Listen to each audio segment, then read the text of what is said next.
He left me in the pouring rain, 37 miles from home, with nothing but the clothes on my back. He said I needed a lesson. I didn't argue. I just watched him drive away, the taillights disappearing into the storm. Then, moments later, a black truck pulled up. My bodyguard, calm and ready, stepped out. I smiled as I climbed in. His reign of cruelty was finally over. He didn't know it yet.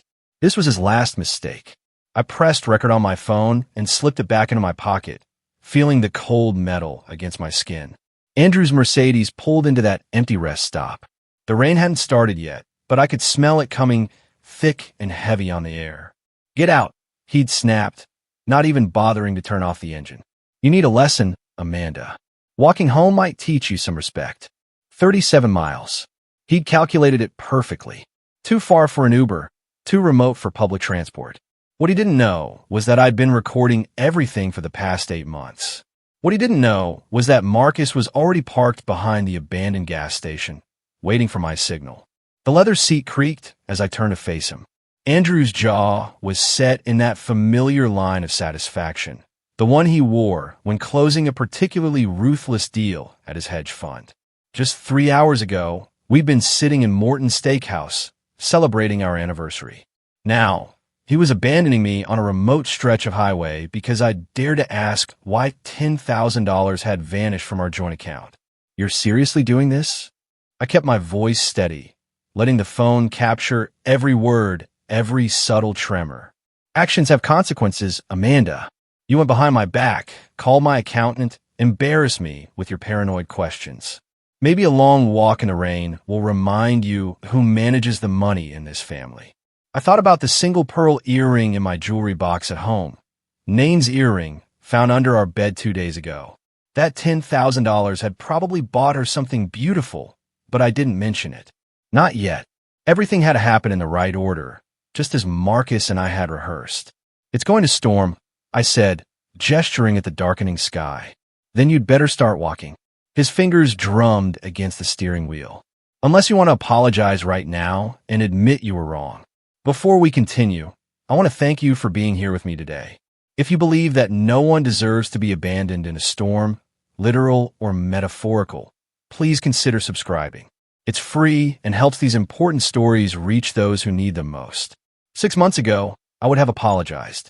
6 months ago, I still believed the marriage could be saved. That was before I'd found the second set of books for his company, before the mysterious withdrawals, before discovering he'd been slowly transferring our assets into accounts only he controlled. The moment I started asking questions, he turned vicious.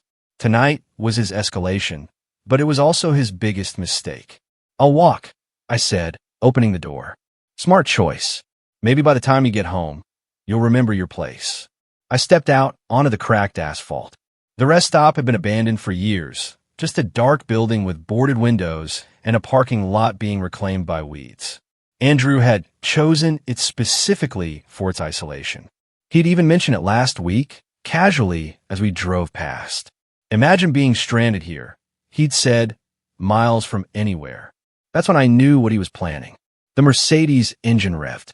Through the passenger window, I could see him checking his phone, probably texting Nane that the deed was done. Then he pulled away, tires squealing slightly on the worn pavement, leaving me standing alone in the gathering darkness. I counted to 60, watching his taillights disappear around the bend. Then I walked calmly toward the abandoned gas station where Marcus's black Ford was hidden. My brother stepped out, holding an umbrella and a thermos of coffee. "Did you get everything?" he asked. "Every word." I pulled out my phone, stopping the recording.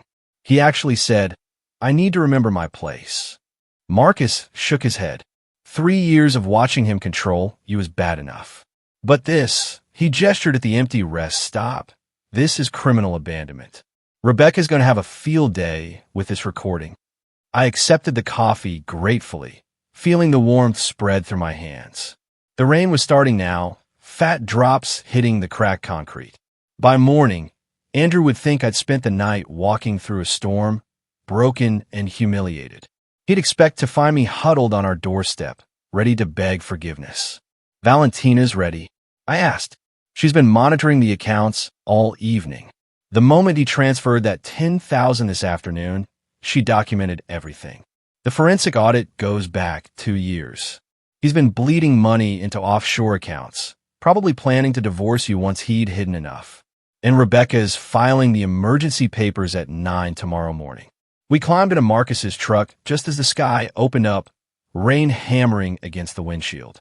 I thought about Andrew driving home, satisfied with his cruel lesson, maybe pouring himself a scotch to celebrate putting his wife in her place. He had no idea that 8 months ago, when he'd first started hiding money, I'd hire my own team. Marcus had installed cameras throughout our house under the guise of security upgrades. Valentina, a forensic accountant who specialized in financial abuse cases, had been tracking every penny. Rebecca, one of the city's most ruthless divorce attorneys, had been building a case file that now filled 3 boxes. The house recordings uploaded successfully, Marcus said, checking his phone. We've got him on camera last Tuesday, bringing Maine there while you were at your mother's. They used your bed. I felt something cold settle in my chest, not heartbreak, that had passed months ago. This was resolved, hard and crystalline. He's been planning this for a while, I said. The escalation, the financial control, the isolation from friends, classic abuse patterns. Rebecca says judges don't look kindly on husbands who abandon their wives as punishment. Marcus drove carefully through the storm, taking back roads to avoid any possibility of Andrew seeing us. We'd planned this route weeks ago, even doing practice runs. Every detail mattered. The hotel room was booked under my maiden name, paid for with cash Marcus had withdrawn gradually over 2 months. The clothes I'd need were already there, along with copies of all the documentation. You know he'll come looking for you when you don't show up tonight, Marcus said. Let him. The hotel security cameras will show me checking in alone, soaking wet, traumatized. The front desk clerk will testify that I could barely speak through the tears.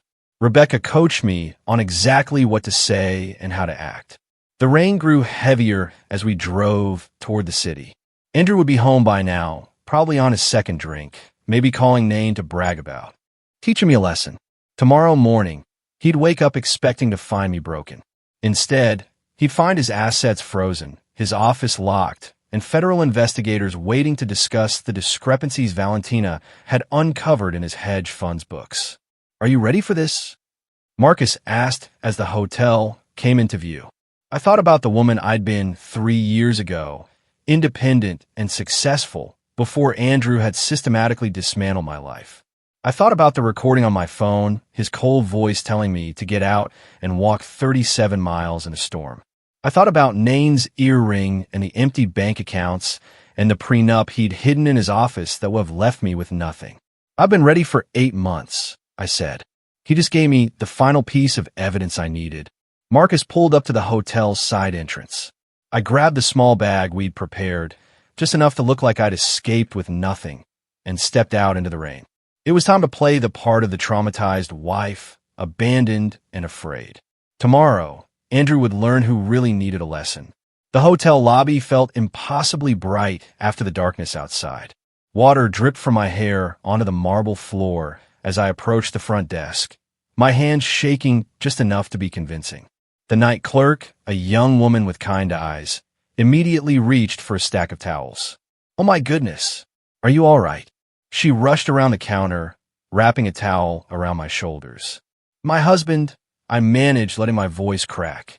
He left me at a rest stop. In the storm, I had to walk for miles before someone helped me. Her face shifted from concern to horror. Perfect. Every word would be documented in the hotel's incident report, just as Rebecca had instructed. The clerk guided me to a chair and brought me hot tea while processing my check-in. I gave her my maiden name, Amanda Harrison, and paid with the emergency credit card I'd opened 6 months ago, the one Andrew knew nothing about. Room 412 was small but clean, overlooking the city lights blurred by rain. I locked the door, put the chain on, and finally allowed myself to breathe. Then I pulled out my second phone, the one Marcus had given me, and played back the recording from the car. Andrew's voice filled the room, cold and measured. You think you're so clever, don't you? Calling my accountant behind my back, asking questions about our finances like you'd understand the answers. My own voice, carefully controlled, It's our money, Andrew. I have a right to know where it's going. Our money. His laugh was sharp. I earn it. I manage it.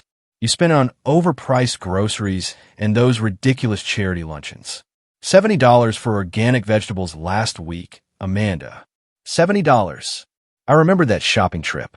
I'd bought ingredients for the dinner party he'd insisted on hosting for his clients. The same dinner where he'd spent $800 on wine without blinking. The recording continued. You embarrassed me at the Morrisons' party, contradicting me about the European markets in front of my colleagues. Where did you even get those opinions? Some morning talk show. I have an MBA from Northwestern, Andrew. I worked in financial services for 5 years before we met. Before I rescued you from that mediocre career, you mean? You were analyzing penny stocks at a third-tier firm. I gave you a life you never could have achieved on your own. I closed my eyes, remembering the woman I'd been at Henderson Investments. I hadn't been analyzing penny stocks. I'd been managing a portfolio worth $30 million. But Andrew had rewritten history so many times, sometimes even I forgot the truth. My phone buzzed. A text from Marcus. Valentina found something. 3 more accounts in the Caymans. He's been moving money for 18 months. 18 months. I thought back to when things had started changing. The sudden interest in separate checking accounts for tax purposes. The financial advisor who appeared without explanation. The documents he'd asked me to sign without reading, because it's just routine stuff. Trust me. Another text. This one from Rebecca. Judge Coleman agreed to emergency hearing tomorrow at 2 p.m. Bring the recording. Judge Patricia Coleman had a reputation for seeing through men like Andrew. She presided over 3 high-profile financial abuse cases in the past year, all resulting in favorable outcomes for the wives. Rebecca had specifically waited for her rotation.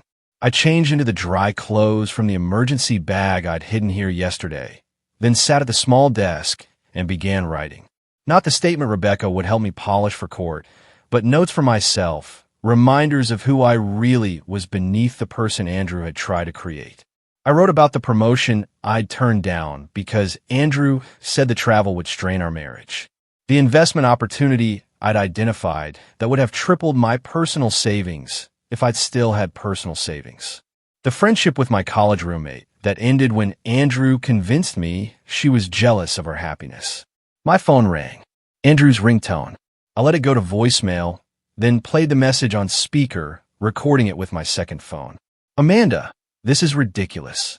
It's been 3 hours. The lesson's been learned, okay? Call me back, and I'll come get you. Don't make this worse than it needs to be. 10 minutes later, another call. This time, his voice was harder. I know you have your phone. Stop being childish and call me back. If you try to worry me, it's not working. I'm going to bed. You can find your own way home. But I could hear the edge creeping in. He was starting to realize something was off. I'd always called by now, always apologized, always came crawling back. The silence was breaking his script. At midnight, Nain called. I almost didn't recognize the number, but something made me answer, staying silent. Hello, Amanda? Her voice was uncertain. Andrew asked me to call you. He's worried. He said you two had a fight and you're not answering his calls.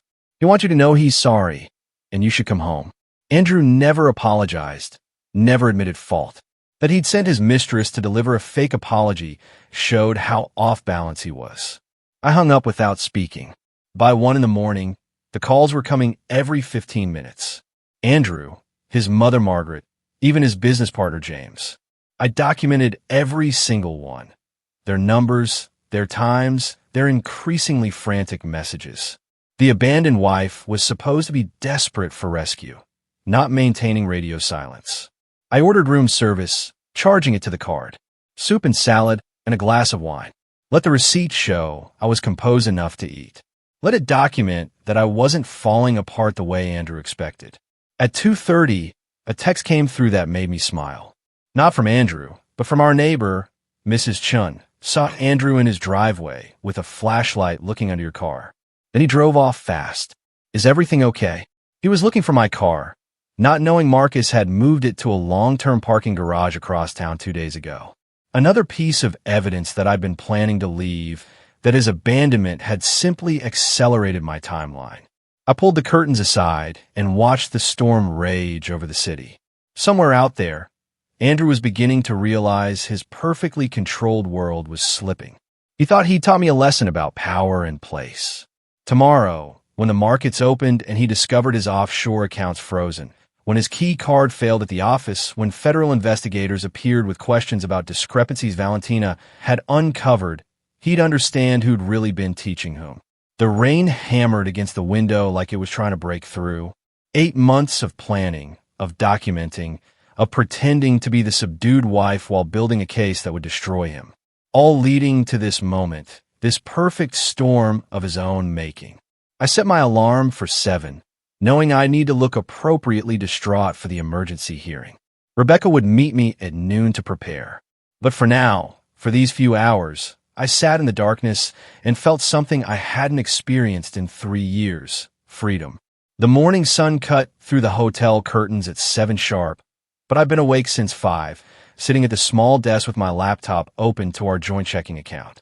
The balance showed exactly what I expected. Andrew had already moved another $20,000 out at 6:47 a.m. He was panicking, trying to hide assets before I could get to them. Too late. Valentina had already documented everything. By noon, my hotel suite had transformed into a command center. Valentina arrived first, wheeling in 2 suitcases full of printed documents. Her usually perfect makeup was slightly smudged from working through the night. She spread everything across the dining table methodically: bank statements, wire transfer records, falsified tax documents, each stack labeled with color-coded tabs. "The Cayman accounts are frozen as of 9 this morning," she said, pulling up a spreadsheet on her laptop. Andrew tried to access them at dawn. 3 failed attempts. He's probably destroying his office right now. Rebecca walked in next, her phone pressed to her ear, speaking in rapid legal terms I only half understood. She ended the call and turned to me with an expression of grim satisfaction. "Judge Coleman moved our hearing to 1 o'clock. She wants to address this immediately."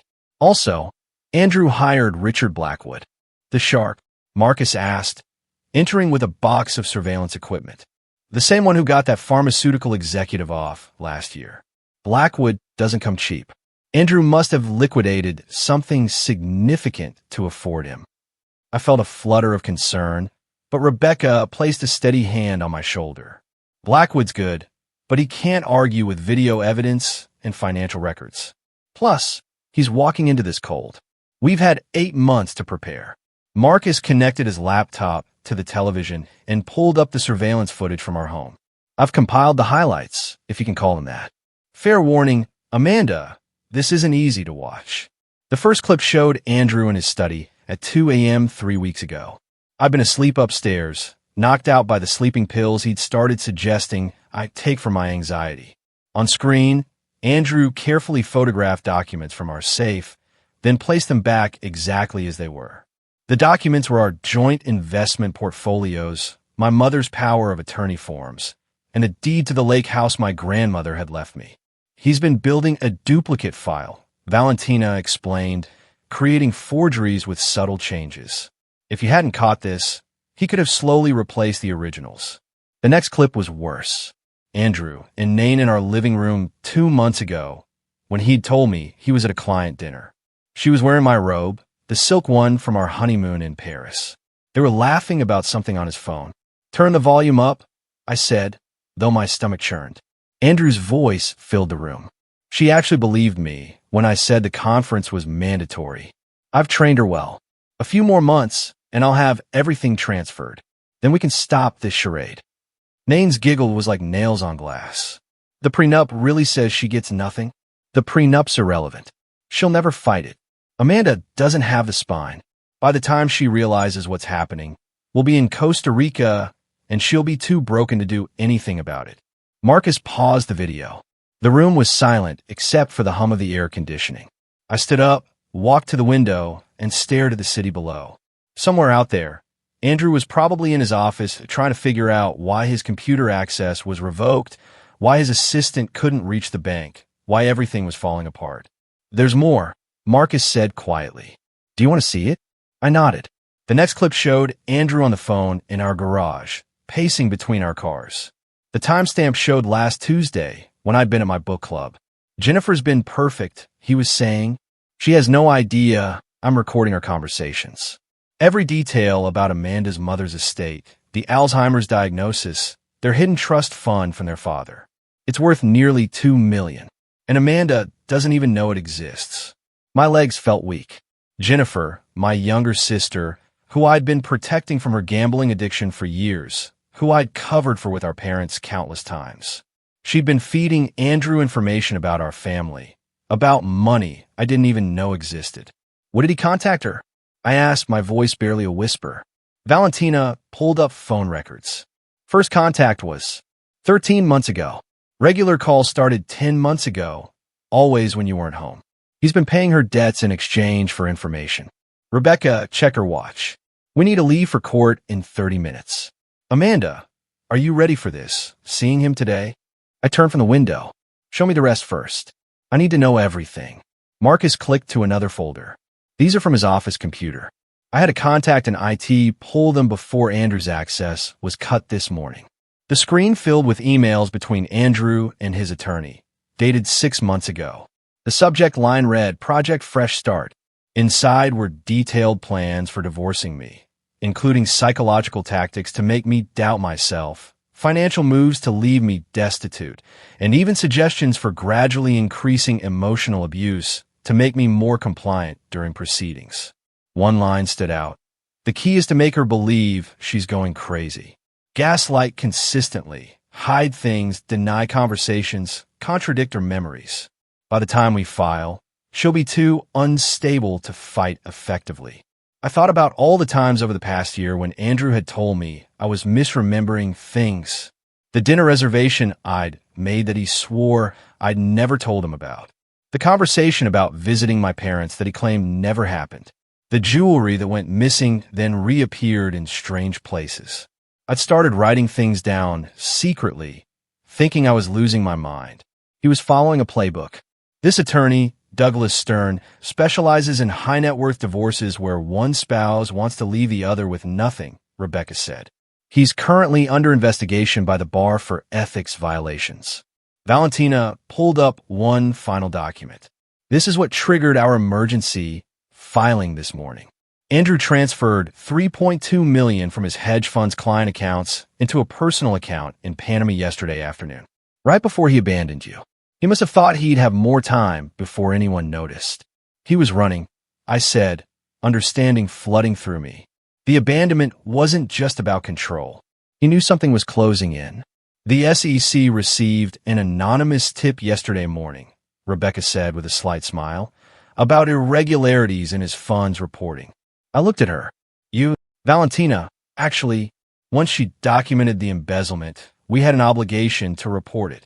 The weight of Andrew's crimes was staggering. This wasn't just about our marriage or his affair. He was a criminal who'd been using me as cover while he pillaged client accounts and prepared his escape. The man I'd shared a bed with for 3 years was capable of destroying not just me, but dozens of innocent investors who trusted him with their retirement savings. Judge Coleman needs to see all of this, I said, gathering my strength. Every document, every recording, every piece of evidence. Rebecca smiled, the kind of smile that reminded me why she'd never lost a financial abuse case. She'll see it all. And then Andrew Mitchell is going to learn what it feels like to lose everything. The courthouse corridors were marble and mahogany, designed to intimidate.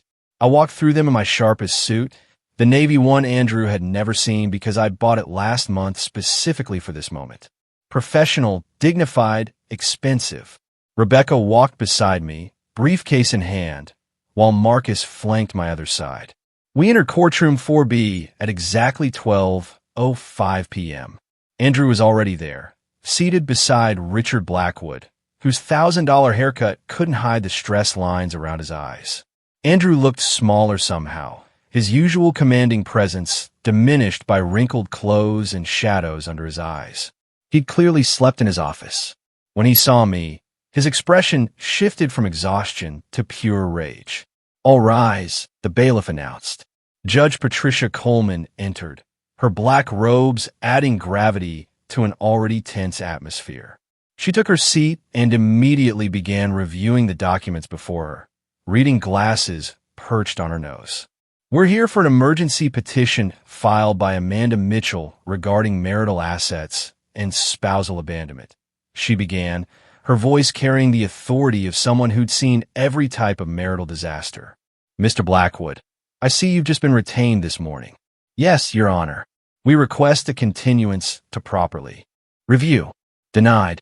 Your client allegedly abandoned his wife in dangerous conditions last night. Time is of the essence. She turned to Rebecca. Counselor, present your evidence. Rebecca stood, smooth as silk. Your Honor, at approximately 8:47 p.m. yesterday, Andrew Mitchell deliberately abandoned his wife at a rest stop 37 miles from their home during a severe storm. We have an audio recording of the incident. She played the recording through the courtroom speakers. Andrew's voice filled the space, cold and clear. You need a lesson, Amanda. Walking home might teach you some respect. I watched Andrew's face go white. Blackwood leaned over, whispering furiously. Andrew shook his head, gesturing wildly with his hands. Furthermore, Rebecca continued, Mr. Mitchell has been systematically hiding marital assets for 18 months. We have documentation of offshore accounts totaling $8 million and evidence of embezzlement from his hedge fund totaling $3.2 million. Objection. Blackwood stood. These are unsubstantiated allegations. Then let's substantiate them, Rebecca said calmly, producing a stack of bank documents. Exhibit A through F, Your Honor. Wire transfers to accounts in the Cayman Islands, all initiated by Mr. Mitchell without his wife's knowledge or consent. Judge Coleman reviewed the documents, her expression growing darker with each page. Mr. Mitchell, did you abandon your wife last night? Andrew stood, straightening his tie.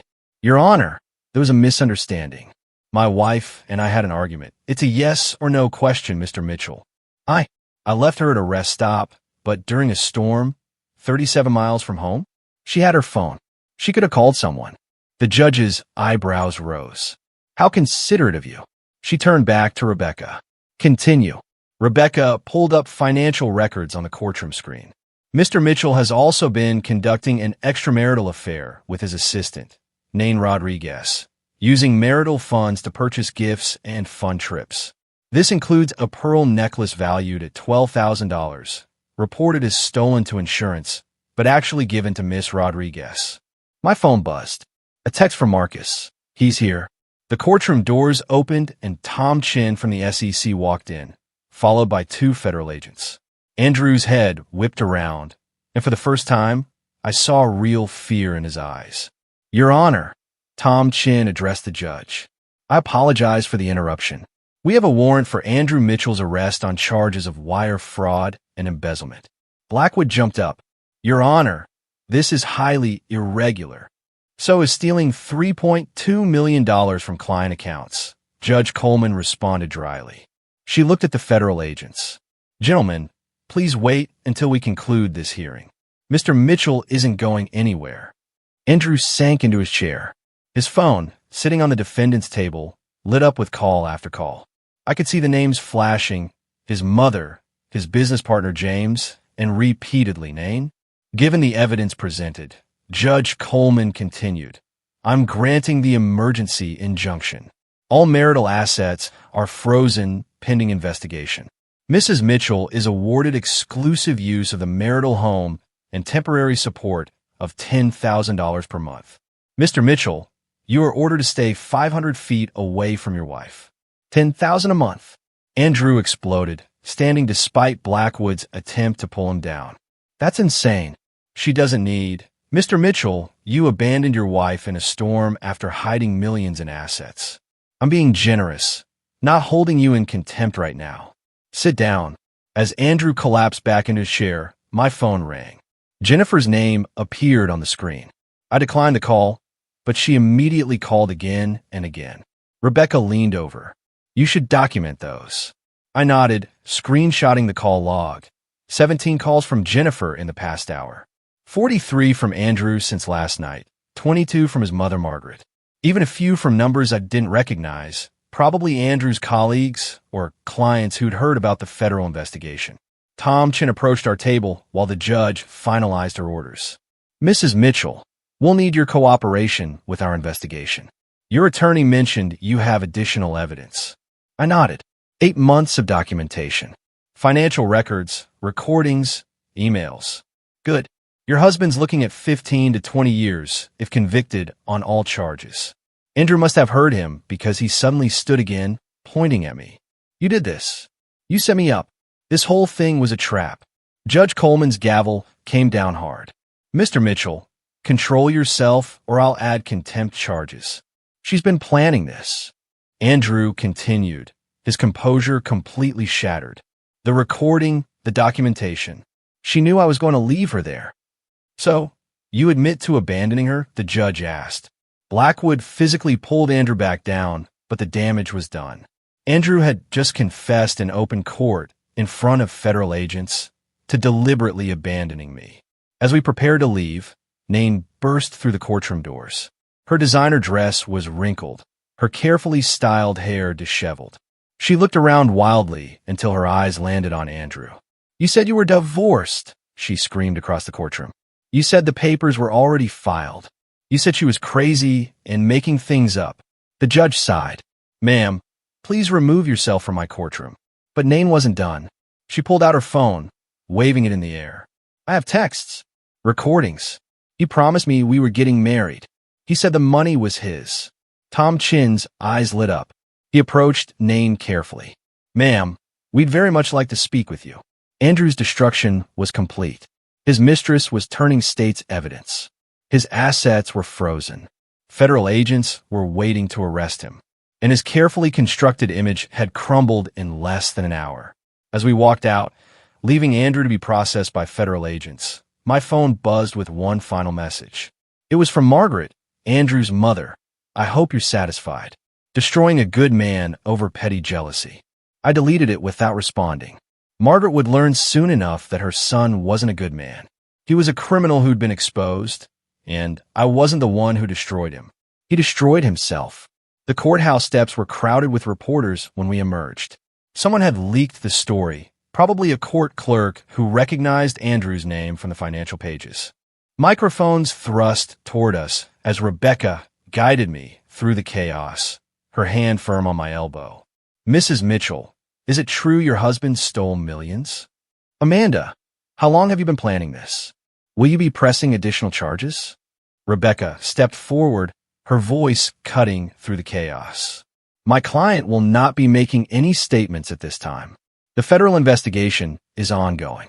We pushed through to Marcus's truck, and I caught a glimpse of the evening news van setting up across the street. By tonight, Andrew's face would be on every local channel. The golden boy of Minneapolis hedge funds arrested for embezzlement and fraud. Margaret must be dying inside. Back at the hotel, I collapsed onto the couch while Rebecca poured us both water. My phone hadn't stopped buzzing since we'd left court. I scrolled through the messages, each one a different flavor of shock or judgment. A text from my hairdresser. Just saw the news. Good for you, honey. From Andrew's golf buddy. Richard, this is all a misunderstanding, right? Andrew would never do what they're saying. From 3 different neighbors, variations of, we always knew something was off about him. The most interesting message came from James Morrison, Andrew's business partner. Amanda, we need to talk. There are things about the fund you should know. Things that weren't in the federal filing. Rebecca read it over my shoulder. Set up a meeting. Record everything. At 4 o'clock, the local news broke the story. The headline scrolled across the bottom of the screen. Prominent hedge fund manager arrested for embezzlement following spousal abandonment incident. They'd gotten Andrew's mugshot already. He looked haggard, his usual perfectly styled hair disheveled, his designer suit replaced with standard-issue jail clothing. The reporter stood outside our house, my house now, describing the scandal in breathless detail. Sources close to the investigation report that Andrew Mitchell allegedly abandoned his wife during last night's severe storm, leaving her stranded 37 miles from home. This morning, federal agents arrested Mitchell on charges of embezzling $3.2 million from client accounts. His wife, Amanda Mitchell, could not be reached for comment. My phone rang. Jennifer, again. This time I answered. Amanda, please, I need to explain. You told him about Mom's will, about the trust fund Dad set up, about her diagnosis. Silence. Then, quietly, he said he was trying to help. He said you were too stressed to handle the information, that he wanted to protect you. He paid your gambling debts. I didn't know what he was planning. I thought he loved you. He seemed so concerned, so caring. He said you were fragile, that you needed guidance. I thought about all the times Jennifer had called over the past year, asking seemingly innocent questions. How's Mom doing? Have you talked to her lawyer lately? Remember that property Dad bought in Wisconsin? Each conversation had been intelligence gathering for Andrew. He played you, I said, just like he played me. Amanda, I'm so sorry. When I saw the news, when I realized what he'd done, I've been sick all day. Can we meet, please? Rebecca shook her head, but something in Jennifer's voice made me pause.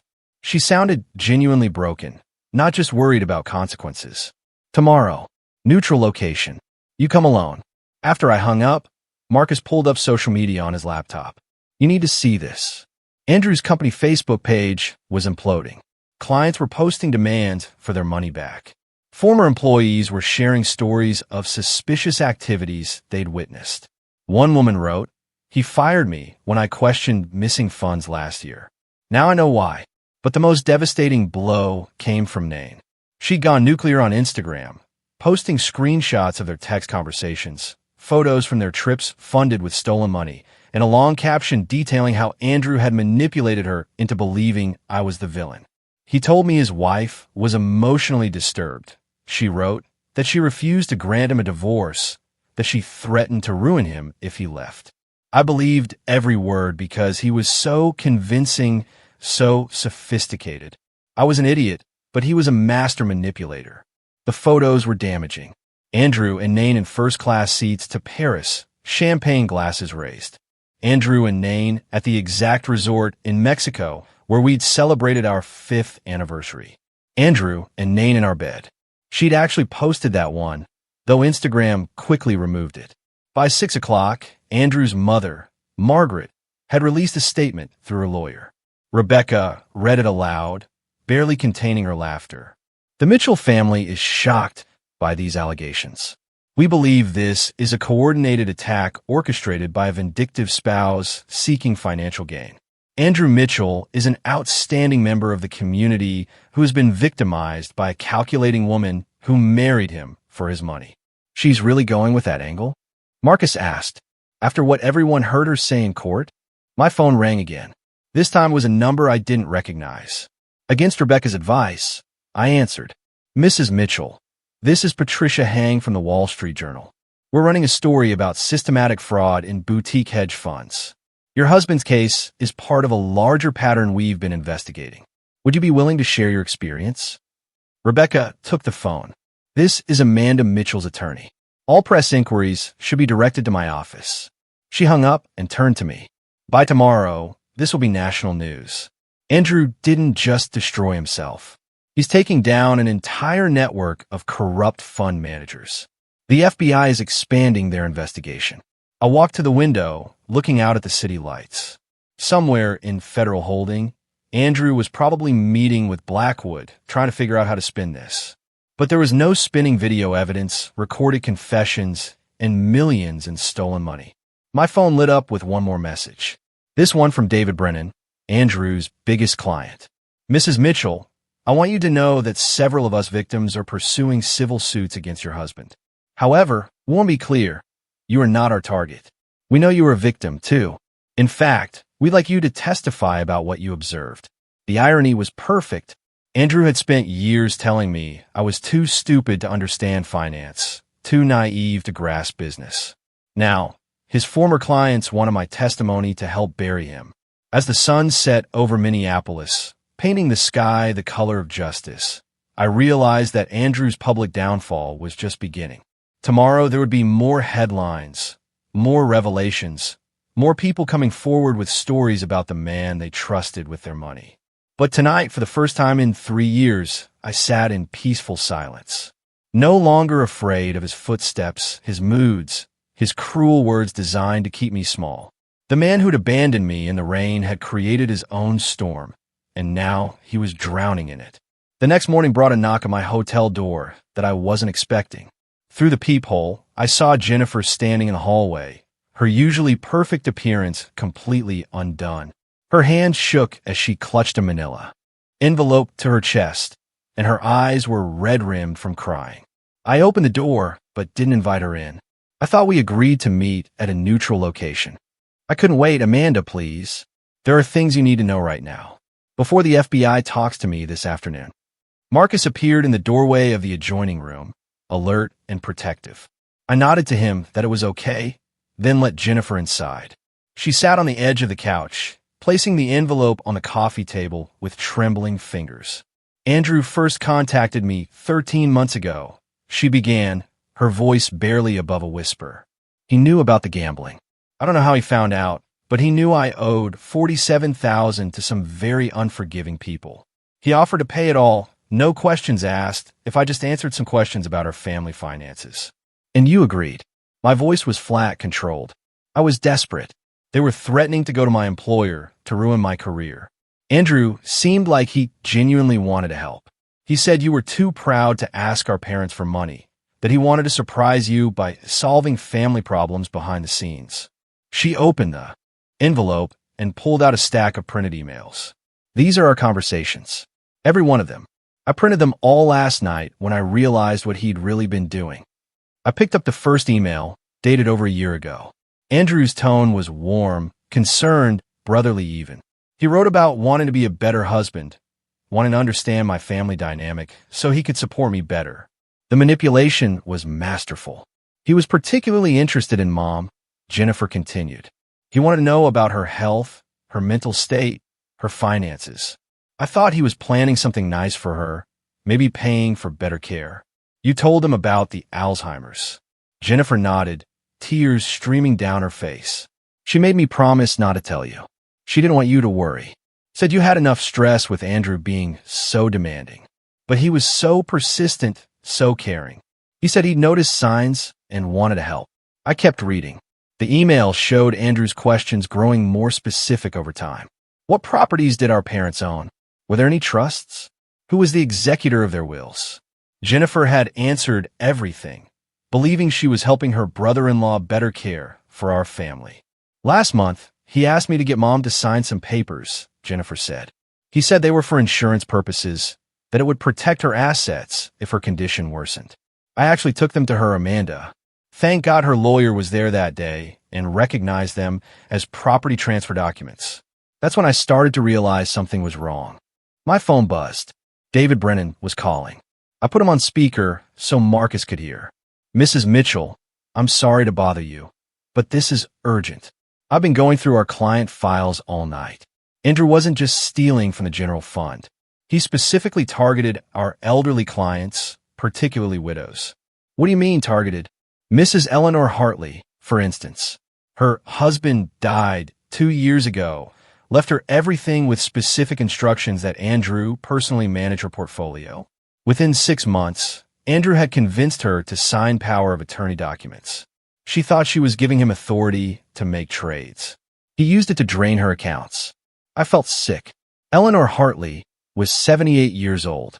I'd met her at several company events. A sweet woman who always talked about her grandchildren.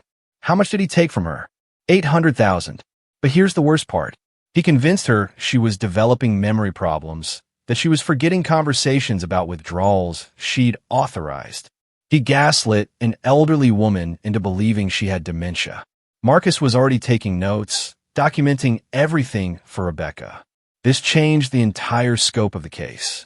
Andrew wasn't just a white-collar criminal. He was a predator who specifically hunted vulnerable people. I have recordings, David continued. I started secretly recording our partnership meetings 2 years ago when I noticed discrepancies. I was building a case to take to the authorities, but I was scared. Andrew had connections everywhere. But now that he's already in custody, I want to provide everything I have. After David hung up, Jennifer pulled out one more document from her envelope. There's something else about Dad's estate. Our father had died 5 years ago, leaving what we thought was a modest inheritance split between Jennifer and me. But the paper she handed me showed something different. A trust account in my name alone, established the year before he died. He knew about my gambling even then, Jennifer said quietly. He loved me, but he didn't trust me with money. So, he set this up for you, with Mom as the trustee. It's worth about $2 million. Andrew found out about it through me, and he's been trying to access it for months. I stared at the document. $2 million my father had hidden to protect it from both Jennifer's addiction and, unknowingly, from my husband's greed. The account was held at a small private bank in Wisconsin, one Andrew wouldn't have known about without Jennifer's information. We need to go see Mom, Jennifer said. Today. She's been holding on to something for you, something she wouldn't even tell me about. She said she was waiting for the right moment. An hour later, we sat in my mother's room at the memory care facility. She was having one of her increasingly rare, clear days. Her eyes bright and focused as she held my hand. I knew what he was the first time I met him, she said, her voice stronger than it had been in months. The way he looked at our house, evaluating everything like he was cataloging assets. The way he steered conversations toward money. Your father saw it, too. She reached in her bedside drawer and pulled out a small key. Safety deposit box. First National Bank on Hennepin. Your father put things there the week before he died. Documents. Evidence. Evidence of what, Mom? Andrew tried to forge your signature last year. Loan documents. Property transfers. The bank manager was your father's friend. He called me, sent me copies of everything. It's all in the box. I took the key, feeling its weight. My father had been protecting me even from beyond the grave, and my mother had been standing guard over that protection despite her declining memory. There's more, Mom said, her grip tightening on my hand. The FBI came here yesterday. Not about Andrew's arrest, about something bigger. They said his name came up in an investigation that's been running for 3 years. A network of fund managers who've been systematically defrauding elderly clients across 5 states. The room felt suddenly airless. Andrew's abandonment of me in the rain wasn't just about control or cruelty. He'd known the FBI was closing in. He'd wanted me broken and compliant because he thought he could use me as either a shield or a scapegoat when everything collapsed. He never expected you to fight back, my mother said, a small smile crossing her face. Men like him never do. They think kindness is weakness. They're always surprised when they learn otherwise. As we prepare to leave, my mother squeezed my hand one more time. Your father will be proud of you. You're stronger than Andrew ever imagined. Driving away from the facility, Jennifer beside me and Marcus following in his truck, I thought about the layers of deception Andrew had built. Each revelation peeled back another level of his criminality. He wasn't just a bad husband or a corrupt fund manager. He was the center of a web of financial abuse that had destroyed dozens of lives. But he'd made one fatal error. He'd assumed that the woman he'd left in the rain would stay there, broken and defeated. Instead, she'd become the storm that would wash away everything he'd built on the suffering of others. The First National Bank on Hennepin stood like a fortress of old money and older secrets. Jennifer waited in the car while Marcus accompanied me inside, where the safety deposit box my mother had protected waited in a climate control vault. The bank manager, Mr. Polson, remembered my father well and handled the key with the reverence of someone who understood he was part of something significant. Inside the box lay a stack of documents that made my hands tremble. Forged loan applications with my signature, dated 6 months ago. Property transfer papers from my grandmother's lake house, which Andrew had apparently tried to sell without my knowledge. Bank statements from accounts I'd never seen, opened in my name but controlled by Andrew. My father had somehow obtained copies of everything, his handwriting on sticky notes explaining what each document meant. One note, attached to a forged power of attorney document, simply read, "He will try to take everything. Don't let him." Marcus photographed every page while I sat in stunned silence. The scope of Andrew's betrayal kept expanding, like ink spreading through water. This wasn't just about our marriage or even the stolen millions. He'd been systematically working to erase my financial existence, to make me completely dependent on him, or worse, to frame me for his crimes if necessary. 4 months later, I walked into the federal courthouse for the first day of Andrew's criminal trial. The media attention had only intensified since his arrest. News vans lined the street. Reporters called out questions I didn't answer. I wore a charcoal gray suit that had never seen the inside of our shared closet, bought specifically for this moment. Professional, dignified, expensive enough to show I wasn't broken. Andrew sat at the defendant's table in a suit that no longer fit properly. He'd lost weight in federal custody, and his formerly perfect hair had grown out awkwardly. When our eyes met across the courtroom, I smiled. The same serene smile I used to give him over morning coffee when he'd lecture me about my spending. But now that smile carried the weight of everything I knew and everything he was about to lose. The prosecutor, Assistant U.S. Attorney Michael Torres, laid out the case methodically. 12 counts of wire fraud, 2 counts of elder abuse, 1 count of conspiracy to commit financial crimes. The evidence was overwhelming. Doctored books, hidden accounts, forged documents, recorded conversations where Andrew explicitly discussed stealing from clients. For 11 days, witness after witness took the stand. Elderly clients described how Andrew had convinced them to sign documents they didn't understand. Former employees testified about being ordered to falsify records. The forensic accountant walked the jury through the labyrinth of offshore accounts and shell companies Andrew had created. On day 12, the courtroom doors opened and Nain Rodriguez walked in. She looked nothing like the polished young woman who'd worn my grandmother's pearls. Her designer clothes had been replaced with a conservative dress, her elaborate hairstyle with a simple bun. She'd been granted immunity in exchange for her testimony, and she was about to bury Andrew with it. Ms. Rodriguez, the prosecutor began, how long were you romantically involved with the defendant? 18 months. Nain answered, her voice steady but quiet. And during that time, did Mr. Mitchell ever discuss his business practices with you? Yes, frequently. He thought it was amusing to explain how he was moving money around without anyone noticing. He called it playing three-dimensional chess while everyone else played checkers. She produced recordings from her phone, conversations where Andrew bragged about targeting elderly clients, about hiding money from me, about his plans to disappear to Costa Rica once he'd accumulated enough. In one recording, his voice clear and damning, he said, Amanda's the perfect cover. Sweet, trusting, asks no questions. By the time she figures out what's happening, I'll be gone and she'll be left holding the bag. But Nain's most devastating revelation came near the end of her testimony. 3 weeks before his arrest, Andrew told me he was planning to leave me too. He had another woman in Costa Rica, someone he'd met online. He was going to abandon me, just like he abandoned his wife. The look on Andrew's face was worth every moment of pain he'd caused me. His jaw dropped. His attorney frantically whispered in his ear, but the damage was done. His mistress had just revealed that he'd been playing everyone, including her. The next day brought another shock. A young man named Christopher Walsh took the stand. 22 years old, with Andrew's same sharp jawline and calculating eyes. The prosecutor established his identity quickly. Andrew's son from a college relationship whose existence Andrew had hidden for over 2 decades. My mother has been receiving payments from Andrew Mitchell for 22 years, Christopher testified. $1,500 a month to keep quiet about my existence. She has records showing the money came from his client accounts.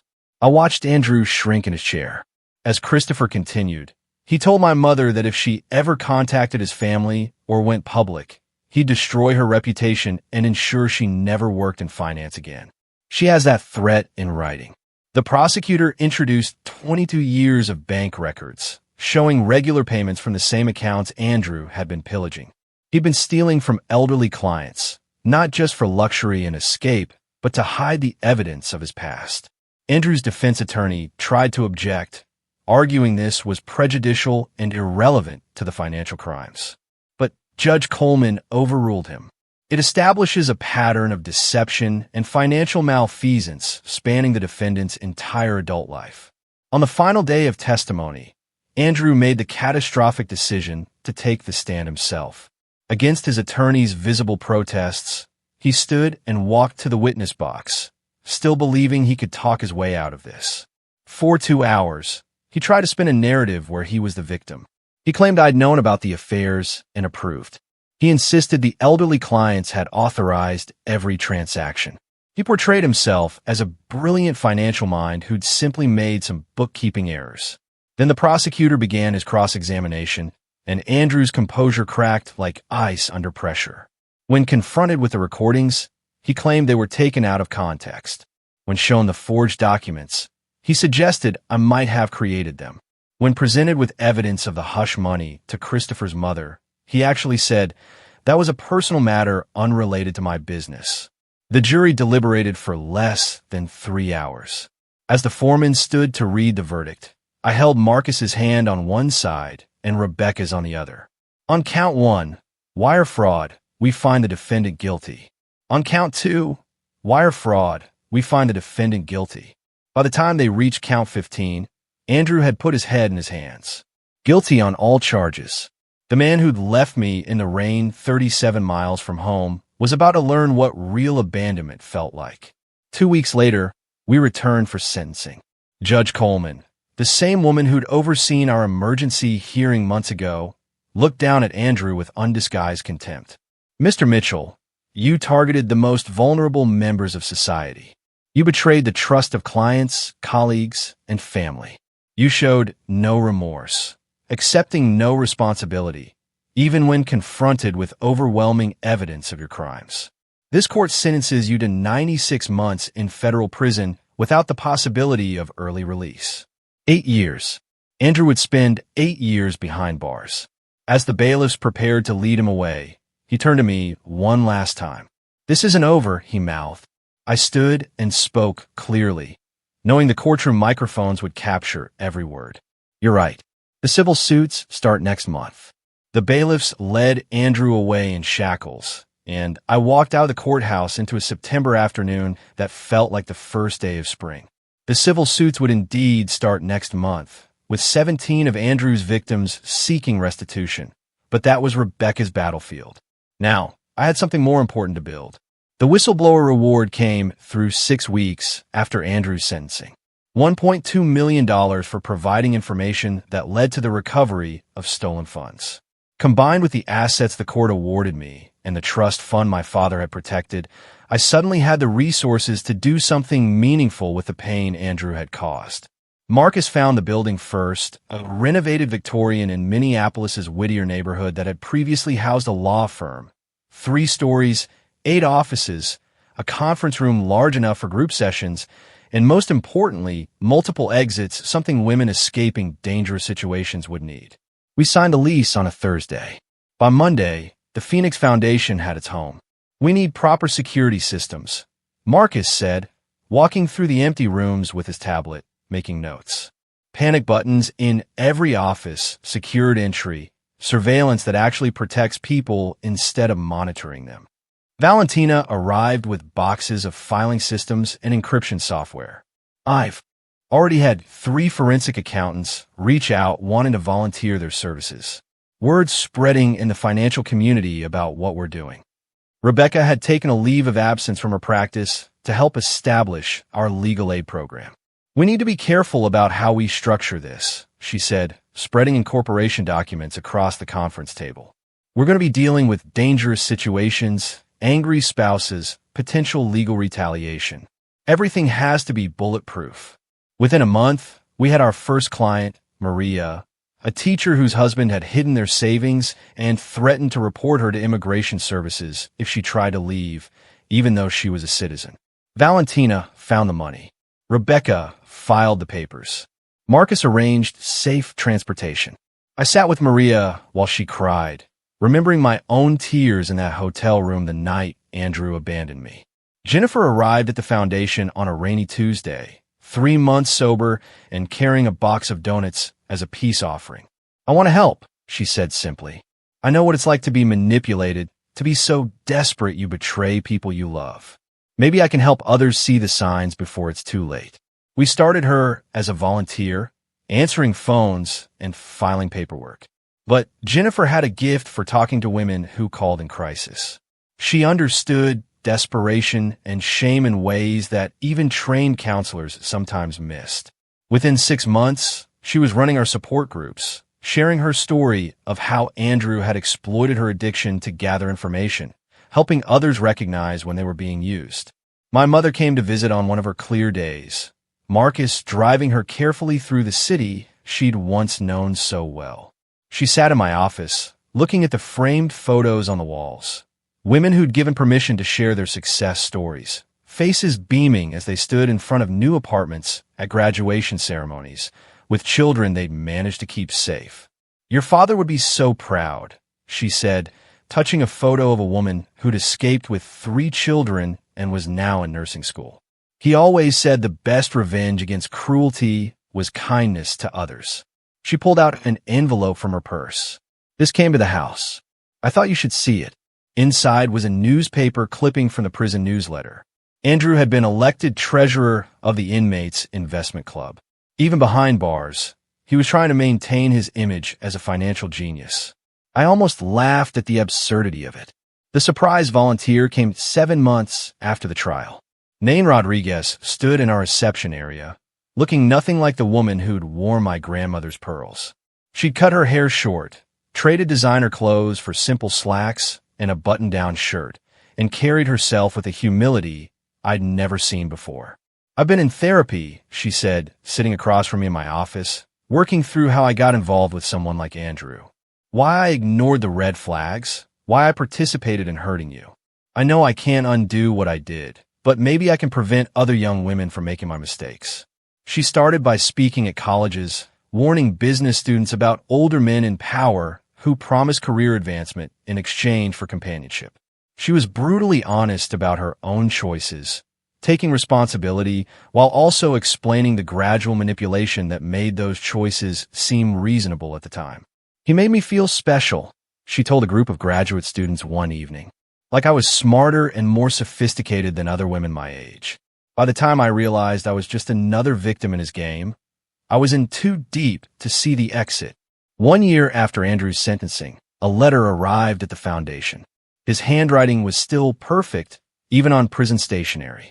For pages of vitriol, blaming me for his downfall, claiming I'd orchestrated everything from the beginning, that I'd entrapped him. He listed every perceived slight, every moment he now realized had been part of my plan. The final line read, "I hope you learned your lesson." I had the letter professionally framed and hung it on my office wall, right next to my degrees and certifications. When clients asked about it, I told them the truth. Yes, I had learned my lesson. I'd learned that when someone shows you who they are through their cruelty, believe them. I'd learned that patience and planning could overcome years of abuse. Most importantly, I'd learned that the best response to someone trying to break you is to become unbreakable, then use that strength to lift others. 18 months after that night at the rest stop, I stood in my office looking at a wall covered in thank you cards. 87 women had found safety through the Phoenix Foundation. Some had needed just legal advice and financial forensics. Others had required complete extraction plans, safe houses, and new identities. Each one had arrived broken in some way, convinced they were trapped, that their situation was hopeless. Eleanor Hartley, the widow Andrew had defrauded, had become our biggest donor. She'd recovered most of her money through the civil suits and insisted on funding our emergency shelter program. "That man tried to convince me I was losing my mind," she said at our fundraising gala. Amanda showed me I was actually finding my strength. The rain was falling again outside, drumming against the windows of the Victorian that housed hopes and second chances. I thought about that night, 37 miles from home, standing in the downpour while Andrew drove away, confident he'd broken me. He thought he was teaching me about power and control, about knowing my place.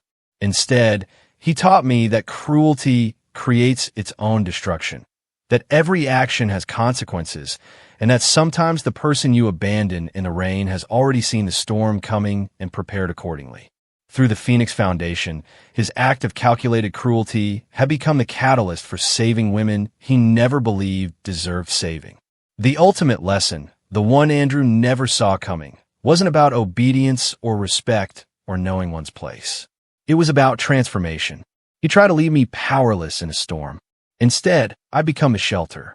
If this story of calculated justice kept you on the edge of your seat, Hit that like button right now.